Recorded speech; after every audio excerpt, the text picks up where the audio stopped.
Olá pessoal, bem-vindos à terceira parte da nossa aula do curso de produtor de olerícolas, em que vamos falar um pouco sobre as doenças das culturas da cenoura e do alho. Primeiro vou falar um pouco mais das doenças que afetam a cultura da cenoura. Existem já registradas 15 doenças que acometem a cultura da cenoura, mas sempre tem doenças que podem surgir e não ter uma severidade tão grande. Isso vai depender um pouco do material genético que nós vamos estar utilizando, que pode ter resistência ou não. E eu vou apresentar as principais para vocês visualizarem na apostila. Tem os detalhes de cada uma dessas que eu for apresentar, para vocês entenderem como que é o manejo, como que essa doença se desenvolve. Aqui eu vou passar um pouquinho mais rápido, só para vocês terem ideia visual. A primeira doença é a podridão de pré e pós-emergência, né? Ela pode ocorrer até antes da cenoura emergir, né? Em que esses patógenos atacam ali no solo, ou então pós-emergência, que vai causar esse tombamento da planta, né? Que a gente comenta, que é o sintoma característico, em que há um encharcamento ali na região do hipocótilo, que faz com que a planta não vá para frente, né, a plântula, e isso vai ocorrer falhas distantes. É causada por vários patógenos que vivem ali no solo, costumam ser fungos saprófitos, que não precisam necessariamente da planta viva, então eles ficam ali resistindo, né, dentro da cobertura morta mesmo, da palhada, da matéria orgânica do solo, e depois vai para uma planta viva, né. Então, eles podem causar esses sintomas, eles normalmente acontecem em reboleiras, que nem a questão dos nematóides, e o controle é utilizar sementes de boa qualidade, a rotação de culturas para diminuir a infestação desse patógeno, e usar uma profundidade adequada no plantio para a planta não ter que ficar muito tempo exposta ali, né, não conseguir realizar emergência, e um manejo adequado de água, porque a maioria dessas doenças, solos muito encharcados vão favorecer estes patógenos, tá bom? Em relação à queima das folhas, é uma das principais doenças na cultura do milho e ela é causada por principalmente três patógenos diferentes, que é a Alternaria dals, a Cercospora carotae e a Xanthoponas campestris. Então, pode ser causada ali por dois fungos e uma bactéria, né?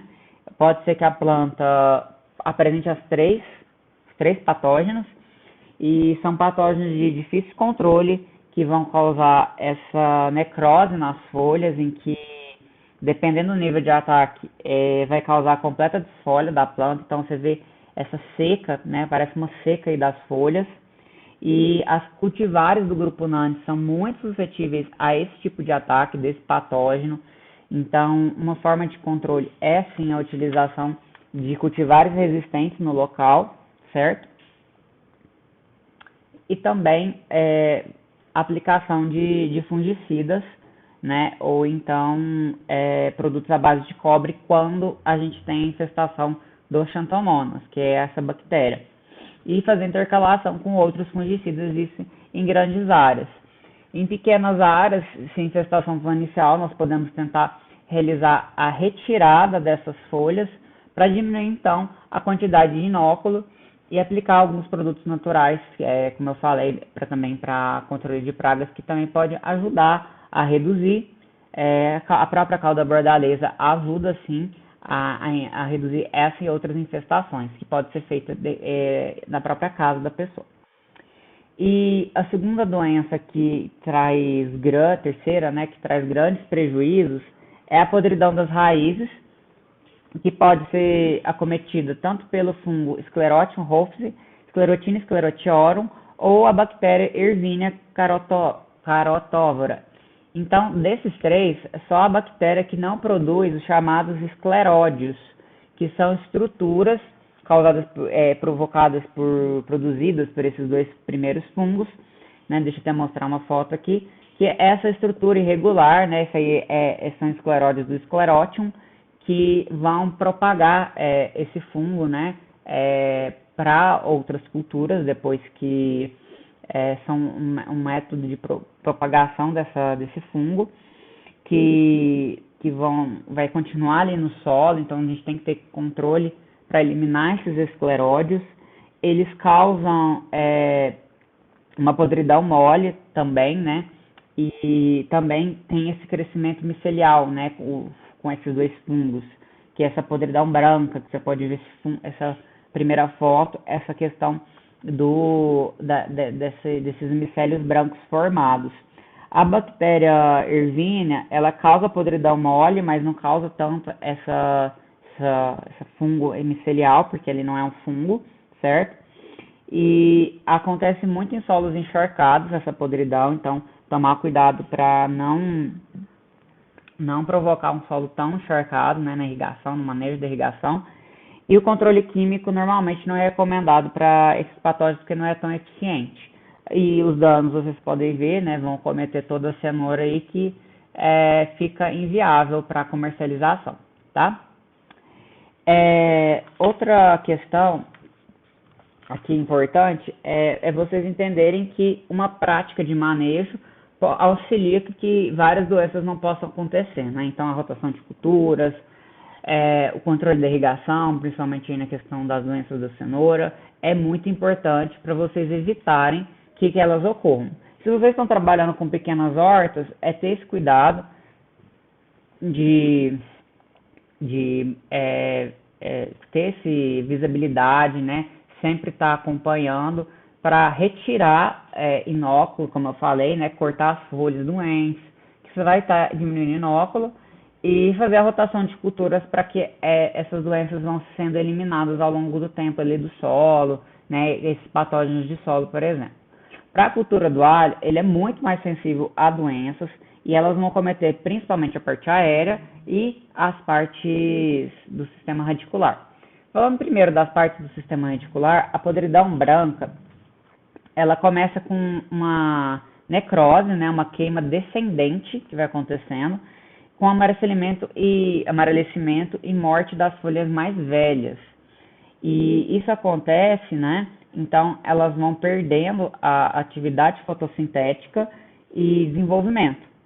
E a própria raiz vai apodrecendo, então ela é uma doença que vai, ao longo desses estágios, atacando o bulbo e apodrecendo ele, e provocado também pelo fungo do gênero Sclerotium.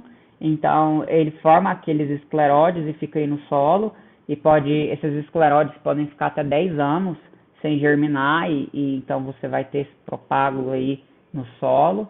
Então é um cuidado que tem que se ter muito importante, tá? Acontece em reboleiras, como mostrado aí na foto, que você vê as regiões em que acontece essa infestação. Tomar cuidado com a água, com o maquinário, né, para não trazer essa doença para o solo. A outra doença que é bem importante é a fusariose, que acontece principalmente em ambientes úmidos e quentes. Ela não tem esse comportamento da podridão mole, né, de produzir grandes micélios. É causado pelo fungo Fusarium oxysporum, que ataca diversas culturas olerícolas. Eles vão atacar o alho semente, principalmente um alho semente que tiver com ferimento, que tiver um dano, ele vai conseguir entrar nesse alho semente e então ir para o sistema vascular e trazer diversos danos para a parte aérea e para os bulbilhos, né, que tem sempre um lado aí que vão estar com esse comportamento aí com micélios brancos, profundos, né, aprofundados, e a parte aérea vai ficar toda amarelecida. Por fim, de importância aqui, existe a raiz rosada, que é uma doença que se aproveita, né, de ferimentos, por exemplo, em entradas de outros patógenos, como o próprio Fusarium.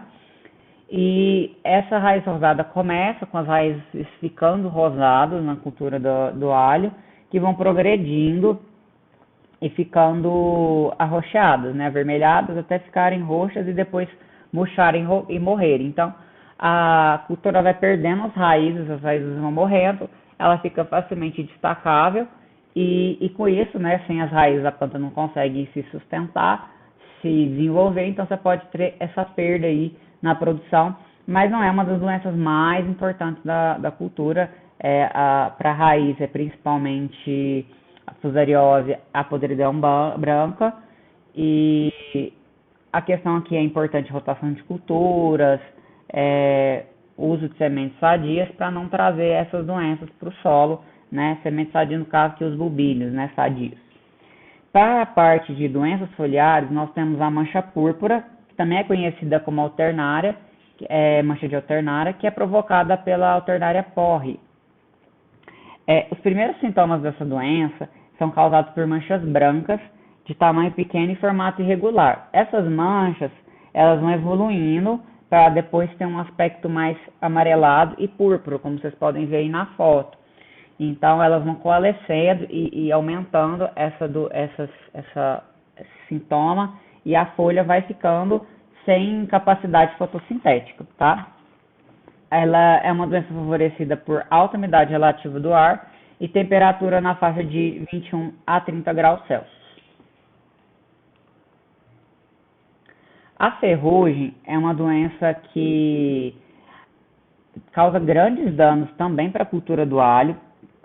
Tem esse sintoma inicial da formação de pontuações esbranquiçadas no limbo foliar, né? Sem ser essa parte alaranjada que vocês estão vendo, essas formações de pontuações brancas que evoluem para essas pústulas alaranjadas, que é onde vão estar a fonte de inóculo, né, do fungo, né, que vão estar os esporos. Então, ideal também, como eu falo, para pequenos cultivos, você retirar essas folhas contaminadas no início da doença, para diminuir a quantidade de inóculo. A doença desenvolve melhor em umidade relativa do ar alta, com baixo índice pluviométrico e temperaturas amenas na faixa de 15 a 20 graus Celsius. Então, fora dessa faixa, é muito difícil essa doença desenvolver. Então, locais que tenham essa condição vão ser propícios ao desenvolvimento da ferrugem. O desequilíbrio nutricional da planta é algo muito importante para essa doença e também para as outras. Se uma cultura não estiver bem em estado nutricional, ela vai apresentar mais doenças, ela não vai conseguir combater essa doença, ela vai aumentar a quantidade de inóculo, vai continuar atacando a planta e ela vai ter maiores danos. Então, o equilíbrio nutricional é muito importante, não só nessa, quanto para outras doenças, tá? E aqui já é uma planta que vocês podem ver que tem um grau de infestação muito grande, né? Com uma quantidade enorme de pústulas e bem seca. A queima bacteriana, ou a bacteriose do alho, é uma doença que pode ser causada por 4 espécies do gênero Pseudomonas. Então, é uma bactéria que vai causar essa doença, que gosta de temperaturas na faixa de 26 a 30 graus Celsius. Ela vai causando primeiro uma clorose ao longo da nervura central e depois segue por um amarelecimento e escurecimento dessa lesão. E aí, à medida que ela evolui, vai causar esse murchamento, que é a figura B aí, a planta fica murcha, seca, e vocês podem ver que o bulbilho fica completamente inviável, né? Ele fica mole e sem a formação correta dos bulbilhos, e com isso fica inviável a sua comercialização. O mofo azul vai atacar principalmente o bulbilho do alho. Ele tem esse aspecto aí azulado, esverdeado, né, que vai acometer os bulbilhos, tornando-os inviáveis. Muitas vezes você percebe esse ataque só após, né, a colheita do alho, e às vezes mesmo a gente acaba comprando, vocês já devem ter comprado um alho com esse mofo, né, uma pequena quantidade dele. Então tem que tomar cuidado com plantar esses bulbilhos que vão ter esse mofo, que eles vão trazer esse mofo para a nossa lavoura. Ele vai comprometer o produto final aqui, que é nosso alho, e temperaturas na faixa de 20 a 30 graus Celsius são ideais para o desenvolvimento desse fungo. Então vocês conseguem observar que para a cultura do alho, a quantidade de doenças e o cuidado que nós temos que ter, o manejo é muito maior. Então, por isso que é ideal sempre na cultura do alho ter rotação de culturas, utilizar os bulbilhos isentos de doença, né? Tomar mais cuidado, fazer a desinfestação desse bulbilho, para evitar também que venham viroses que vão causar grandes problemas. A questão dos nematóides é uma cultura mais sensível quando você olha aí para a cenoura, mas que também tem pragas chaves como o meloidógeno, né, que pode causar danos às raízes, também a alternária, né, que vai causar aí danos, né, na queima das folhas. Então são doenças que vocês vão, no dia que vocês plantarem, alguma delas vocês vão ter o contato.